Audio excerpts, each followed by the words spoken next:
Settle in now, and let the world outside begin to fade. Allow the weight of the day to gently release its hold on you, and let your breath become a slow, quiet rhythm, a soft tide pulling in and out. Tonight, we are not going to travel to distant, alien worlds. Instead, we are going to journey deep into the past of our own, to a time before time as we know it, to listen for a whisper that has been waiting for billions of years.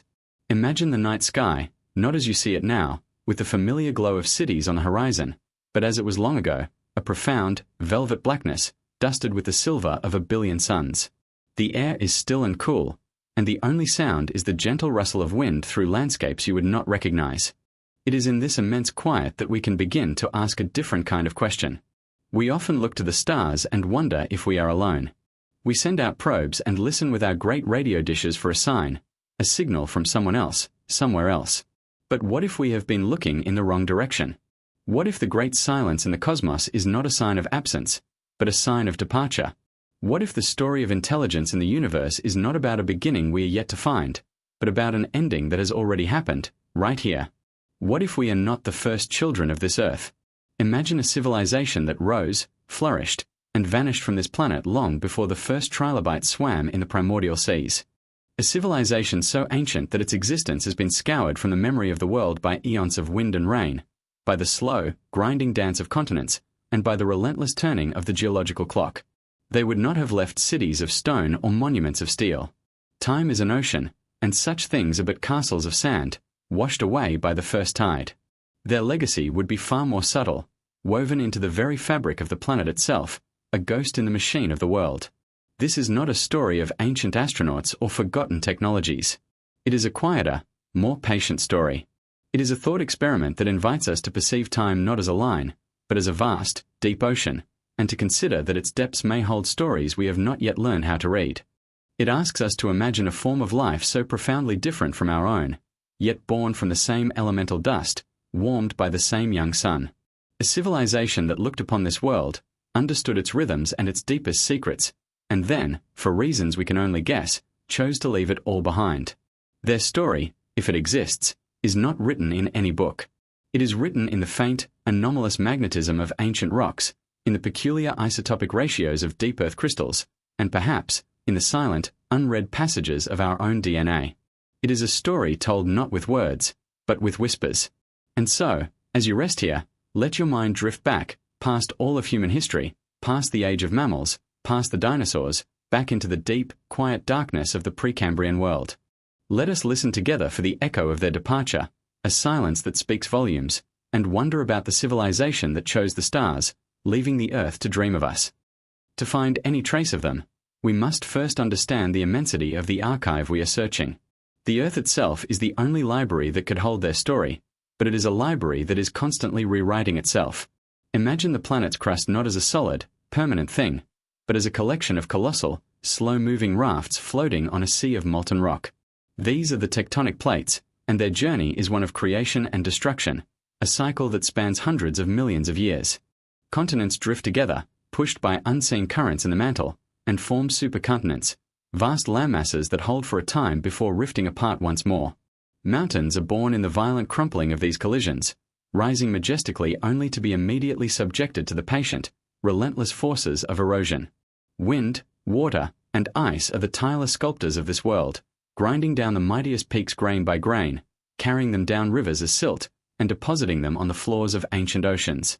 There, under the immense pressure of the water above, this sediment hardens into rock, layer upon layer, a book whose pages are made of compressed time. But even this book is not permanent. Where one tectonic plate meets another, one is often forced to slide beneath the other, a process called subduction. The ocean floor, with all its layers of sediment, is pulled down into the fiery heat of the mantle, its pages melted, its stories erased forever, recycled into new magma that will one day rise to form new crust. Any structure they might have built, any city they might have inhabited on the surface, would have been subjected to this grand, inexorable cycle. Over 1 billion years, the entire surface of our planet has been resurfaced, not just once, but many times over. The Earth swallows its own past. So where would a whisper of their existence hide? It would have to be somewhere deep, somewhere subtle, somewhere that could survive this planetary amnesia. Perhaps not a structure, but a chemical fingerprint. Imagine them as a civilization that mastered geochemistry, that learned to manipulate the very elements of the world. They might have left behind a layer in the geological strata, a thin, global deposit of elements that do not naturally occur in such concentrations. We have found such layers ourselves, like the Iridium anomaly that marks the end of the dinosaurs, the signature of a colossal asteroid impact. Theirs might be different, a stratum rich in artificially synthesized isotopes, elements with a specific, unnatural half-life, designed to be a quiet marker, a clock ticking down through deep time. Or perhaps the evidence is even more subtle. When a geologist examines an ancient zircon crystal, a tiny, almost indestructible gem born in the magma of the early Earth, they can read the history of its formation. What if, deep within these time capsules, we were to find traces of elements that could only have been forged under conditions of extreme, focused energy?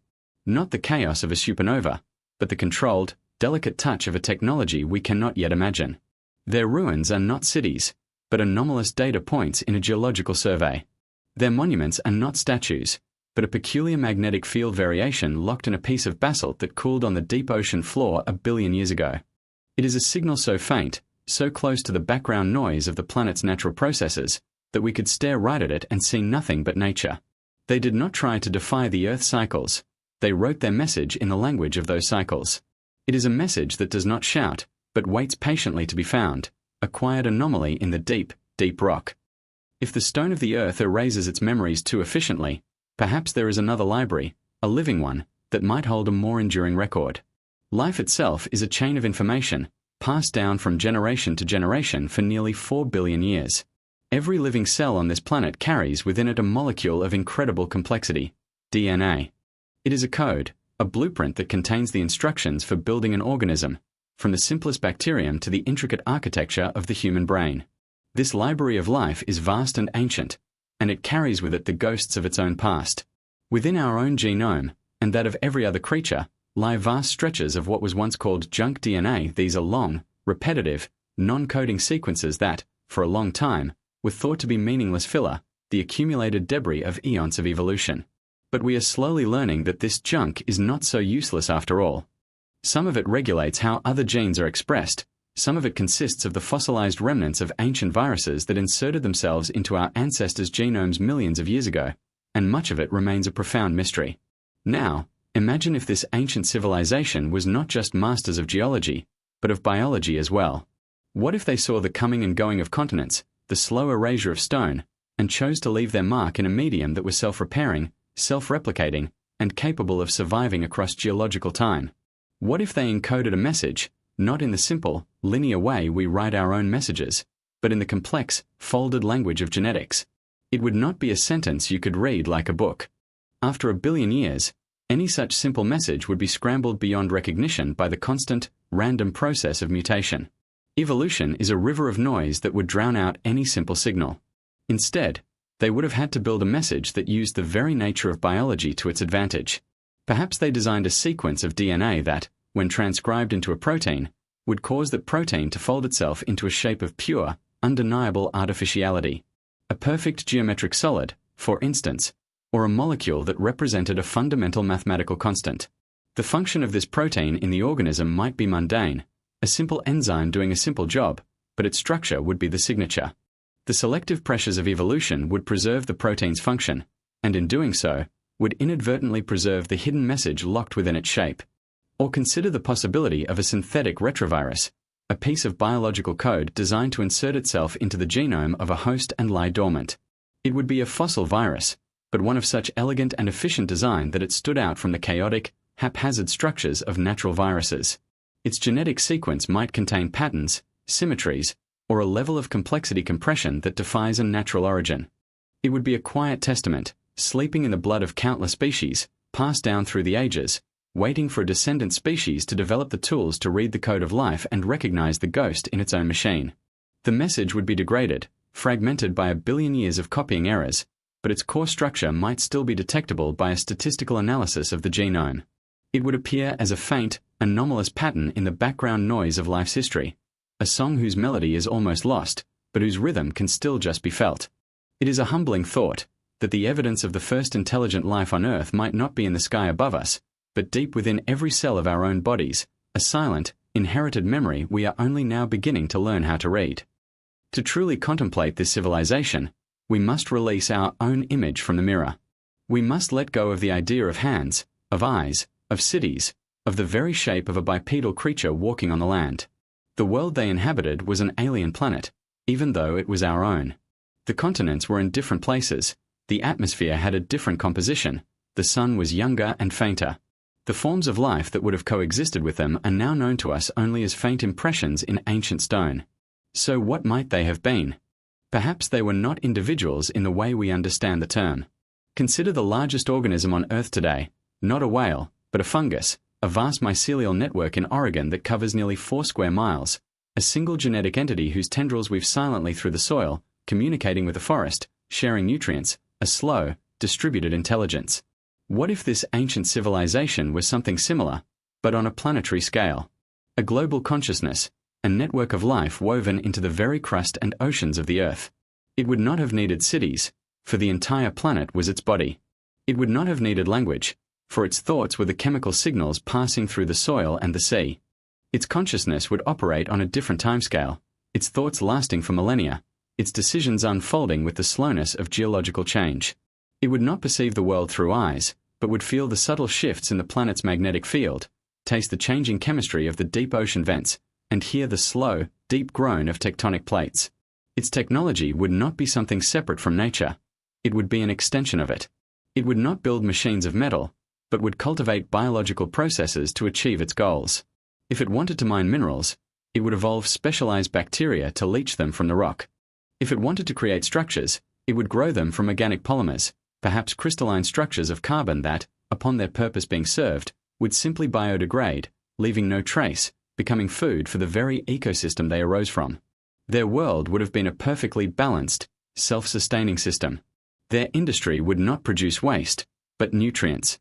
Their architecture would not scar the land, but integrate with it, like a coral reef or a termite mound of immense sophistication. To a visitor, their planet-spanning civilization would have been utterly indistinguishable from a thriving, natural world. There would be no ruins to find because their world was a garden, and when they left, the garden simply continued to grow, the traces of their cultivation slowly fading back into a wilder, unguided state. Or perhaps they were something even more alien.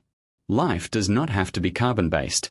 Imagine a life form based on silicon, thriving not on the surface, but in the crushing pressures and searing heat of the Earth's mantle. A slow, crystalline intelligence, living in the river of molten rock that flows beneath our feet. Their senses would be tuned to pressure, temperature, and seismic vibrations.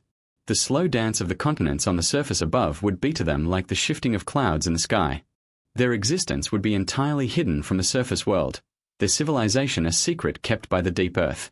The only evidence of their passing might be subtle anomalies in the patterns of seismic waves that travel through the planet, or strange, organized crystalline structures found in diamonds that have been brought up from the depths. They would be a civilization of living rock, of sentient geology, whose lifespan was measured in the hundreds of millions of years, and whose departure would have been as silent as the cooling of stone. Why would such a civilization, so perfectly integrated with its world, choose to leave? In our own stories, we imagine leaving a planet because it is dying, because we have exhausted it, or because of some great catastrophe that forces our hand. Our narratives of escape are born of desperation. But what if their departure was not an escape, but a transcendence? What if it was not a reaction to a crisis, but the calm, deliberate, final step in their evolution? Imagine a consciousness that has existed for millions, perhaps hundreds of millions of years. It has witnessed the slow cycles of the Earth, the rhythm of ice ages, the gradual shifting of the continents, the slow brightening of the sun. It has explored every facet of its world, from the deepest ocean trench to the highest layers of the atmosphere. It has understood the intricate dance of biology, the silent language of geology, the fundamental laws of physics that govern its reality. After such a long time, what would be left to learn here? The Earth, for all its beauty and complexity, would have become a familiar place, a cradle that has been outgrown. Their departure might have been motivated by the purest form of curiosity. The desire to know what lies beyond the horizon is a powerful driving force, and for them, the horizon was the edge of the planet's gravity well. They would have looked out at the stars not with fear, but with a sense of homecoming, of moving on to the next, grander stage of existence. Perhaps they foresaw a change, not a sudden catastrophe, but a slow, inevitable shift in the planet's habitability. They may have calculated the long-term cycles of the Sun, predicting a time, billions of years in the future, when its expansion would render the Earth uninhabitable. Or maybe they tracked the slow, chaotic dance of the solar system, understanding that while it was stable now, it would not be so forever. Their departure was not a flight from an immediate danger, but an act of cosmic prudence, a gentle stepping away from a home that would one day, in the unimaginably distant future, no longer be safe. It was an act of letting go. They may have even seen us coming. Not us, specifically, but the potential for a new form of consciousness to arise. They might have understood that their own existence, so dominant and all-encompassing, prevented other, different kinds of intelligence from finding a foothold. Their departure, then, could be seen as the ultimate act of altruism, a deliberate clearing of the stage to allow a new play to begin. They tidied their world, removed all but the faintest traces of their presence, and slip away into the night, leaving the planet as a pristine garden, a quiet nursery for the life that would follow. Their leaving was not an ending for the Earth, but a new beginning. It was a silent, graceful exit, marked not by fire and thunder, but by a profound and sudden quiet, a planetary exhalation, a space left empty and waiting for the next story to unfold. The method of their departure would be as silent and traceless as their existence. Our own dreams of space travel are loud and violent, built on the principle of controlled explosions, of pushing against the world with immense force to escape its grasp. We imagine colossal ships of metal and fire, scarring the landscape, thundering through the atmosphere. But a civilization that lived in harmony with its planet would likely seek a more elegant solution. Their technology would be one of persuasion, not brute force. They would not fight against the laws of physics, they would dance with them. Perhaps they discovered a way to manipulate gravity itself. Instead of climbing out of the planet's gravity well, they might have simply learned how to sidestep it, to create a localized bubble of spacetime where gravity's pull was negligible. Their method of transport would not be a ship in the conventional sense, but a gentle, controlled folding of the fabric of reality. There would be no launch, no explosion, no trail of fire across the sky. One moment, they would be a part of the Earth's biosphere, a planetary consciousness woven into its fabric. The next, they would be gone, the space they occupied now empty, the transition as seamless and quiet as a thought. The only evidence of their launch would be a sudden, subtle change in the Earth's gravitational field, an anomaly so minuscule it would be lost in the noise of the planet's other processes, a gravitational sigh that would dissipate in moments. Or perhaps their solution was even more fundamental, rooted in the nature of consciousness itself. If they were a collective intelligence, a unified mind on a planetary scale, they may have found a way to transcend their physical form entirely. They might have learned how to translate the entirety of their consciousness, their memories, their knowledge, their very being, into a different medium. Imagine their entire civilization, the sum total of 1 billion years of thought and experience, converted into a single, coherent beam of light or a complex neutrino transmission. A stream of pure information, stripped of its slow, fragile biological hardware, traveling at the speed of light out into the cosmos. Their departure would have been utterly invisible. No sound, no light, no disturbance. Just a sudden, profound silence in the planetary consciousness. The Earth's complex web of life, which for eons had been part of this greater mind, would suddenly find itself disconnected, its central node gone. The planet would be left with a kind of phantom limb syndrome on a global scale. The departure would be a moment of quiet severance, leaving behind an ecosystem that would now have to find its own way, its evolution no longer guided, but set free to explore the chaotic, beautiful pathways of chance and necessity. The sky would not be marked by their going. The ground would not be scorched. The only trace would be a feeling, an absence, a quiet that settled over the world, a stage entered for the next act, waiting in the patient silence of geological time. Is it possible that some faint, fractured echo of such a monumental event could have survived, not in stone or in genes, but in the very structure of the consciousness that came after? When humanity began to develop language, to tell stories around the first fires, we were trying to make sense of the world, to explain the thunder, the sun, the stars, the deep and often frightening mysteries of existence. From this need came our myths, our oldest stories. And woven through the myths of countless cultures, separated by vast oceans and thousands of years, are recurring themes, archetypes that seem to bubble up from a deep, collective well of human thought. One of these is the myth of a lost golden age, a time in the distant past when the world was perfect, when gods walked among mortals, and when knowledge was pure. It is a memory of a paradise lost, a state of grace from which we have fallen. We see it in the story of the Garden of Eden, in the Greek tales of the Age of Heroes, in the Aboriginal concept of the Dreamtime. It is a universal sense of nostalgia for a past we never personally experienced. Where does this profound, shared feeling of loss come from? Perhaps it is simply a metaphor for the loss of childhood innocence. But what if it is something more? What if it is a kind of deep, archetypal memory, a cultural echo of a real event, filtered through hundreds of millions of years of evolution and fragmented by the birth of a new kind of consciousness? What if the gods who walk the earth were not supernatural beings, but the civilization that came before, whose presence was felt as a guiding, organizing principle in the planet's biosphere? Their departure would have been, in a very real sense, the moment the world fell from that state of perfect, guided harmony into the chaotic, competitive world of natural selection that we know. Another pervasive myth is that of ascension, of great teachers or beings who, at the end of their time on earth, did not die but were taken up into the heavens. They dissolved into light, they rode a fiery chariot into the sky, they became a new star.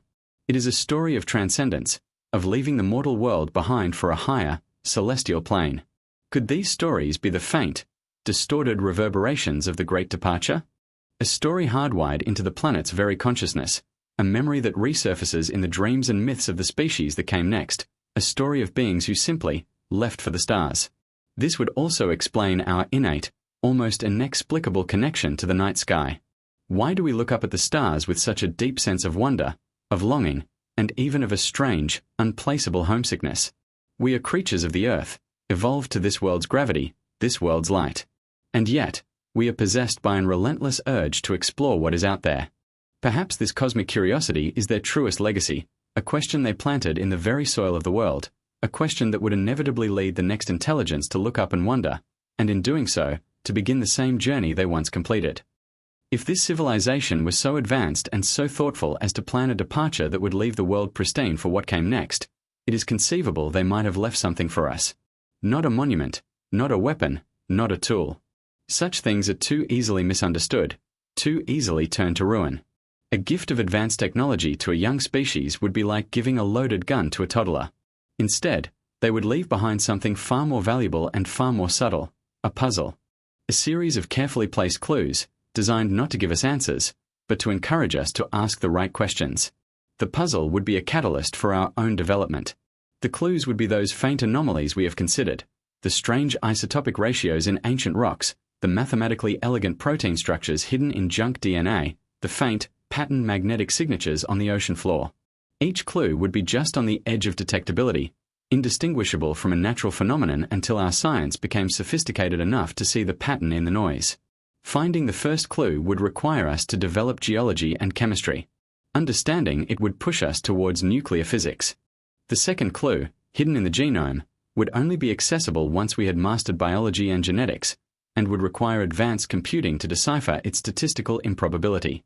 The third, a gravitational whisper from their departure, would demand a mastery of astrophysics and our ability to measure the faintest ripples in spacetime. Each piece of the puzzle would be a reward for reaching a new level of scientific and intellectual maturity. It would be a grand, planetary-scale scavenger hunt, laid out across billions of years.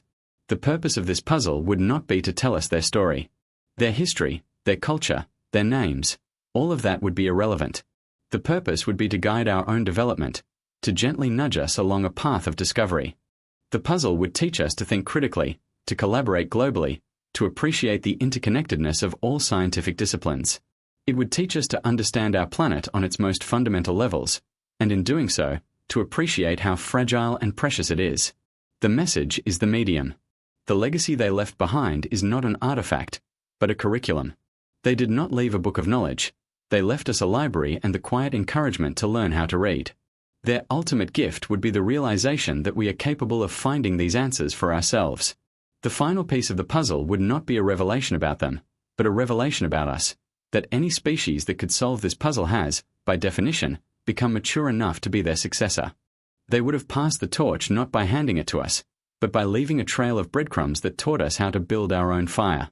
Their silence, their absence, is their greatest lesson. It forces us to stand on our own 2 feet, to look at the universe with our own eyes, and to find our own way to the stars. And so, where did they go? Having left their cradle behind, what destination would a civilization of such immense age and wisdom choose? They would not be seeking another world just like Earth. They would not be looking for another blue and white marble to colonize, to shape in their own image. They had already learned all the lessons a single planet could teach. Their destination would be a place that offered not a new home, but a new perspective, a place from which they could engage with the universe on a more fundamental level. Perhaps they sought out a place of extreme quiet and stability. A star system with a small, ancient, red dwarf star, one that will burn steadily for trillions of years, not the mere billions of a star like our Sun. Here, time itself would run differently. In the gentle, constant light of this ancient sun, they could build structures of thought that would last for eons, contemplating the deepest questions of existence without the constant interruption of planetary cycles and stellar evolution. Their new home might not even be a planet. They might have constructed a vast, artificial habitat, a Dyson swarm, perhaps, surrounding the star to capture all of its energy. But it would not be a city of metal and light as we might imagine it. It would be a silent, thinking machine, its processes as slow and deliberate as the cooling of the universe, its purpose not to live, but to observe, to understand. Or maybe their journey took them somewhere even more profound. Perhaps they traveled to the heart of the galaxy, to the turbulent, beautiful chaos surrounding the supermassive black hole that resides there. Here, in a place where time and space are warped by unimaginable gravity, they could study the very edge of physical law. They would not be afraid of the black hole. They would see it as the ultimate laboratory, a place to test their understanding of reality itself. They might have found a way to orbit it safely, to draw energy from its rotation, to become quiet, patient observers of the cosmic engine at the center of the Milky Way. Their existence would be one of pure science, of pure contemplation. They would become the custodians of cosmic memory, the silent librarians of the galaxy. From their vantage point, they would watch new stars ignite, new planets form, and on some of those planets, they would watch the slow, uncertain beginnings of life. They would not interfere. They would know that the journey of a young species is its own to make, that its struggles and its triumphs are what give it meaning. They would simply watch, and wait, and remember. They are the silent gardeners of the cosmos, who, having tended one garden to maturity, moved on to watch over the entire forest, their presence felt only in the quiet, patient order of the universe, a silent testament to the idea that intelligence is not an end, but a beginning of a much grander, much quieter journey. And so, we come to the end of our journey tonight, back to this quiet room, to the gentle rhythm of your own breath. The story of this lost civilization is, of course, just that, a story. A speculative dream woven from the threads of science and wonder. But it is a story that leaves us with a profound sense of peace. It reframes our place in the universe, not as a lonely accident in an empty void, but as the inheritors of a silent, patient legacy. It suggests that the universe is not cold and indifferent, but is filled with a deep, abiding potential, a story of consciousness that may be far older and grander than our own. We are not the first chapter. We may only be a single, hopeful sentence in a much longer book. This thought does not diminish us. It elevates us. It connects us to a chain of being that stretches back into the deep past and forward into the unimaginable future. Our struggles, our discoveries, our art, our love, all of it is part of this unfolding story. We are the Earth's next attempt to understand itself, to reach for the stars once more. The silence from the cosmos is not a sign of emptiness, but a sign of respect. It is the respectful quiet of a parent watching a child take its first steps, knowing they must find their own balance, that they must be allowed to fall, and that the greatest gift is not to carry them, but to have prepared the ground for their journey. And so, as you drift towards sleep, hold this thought gently in your mind. The Earth is not just our home. It is an heirloom, a garden passed down to us. The stars are not distant, cold fires. They are a destination, a quiet invitation. And you are not simply one person, living one life. You are a part of a continuum, a vessel of curiosity that has been passed down through generations, a mind that is just now beginning to read the faint, beautiful message left for us in the rocks, in our blood, and in the silent, star-filled night. Let this sense of connection, of peace, of profound and quiet hope, be the vessel that carries you into your dreams. Let go of the questions, and simply rest in the beauty of the mystery. The story is long, and our part in it is just beginning. Sleep now. Rest well.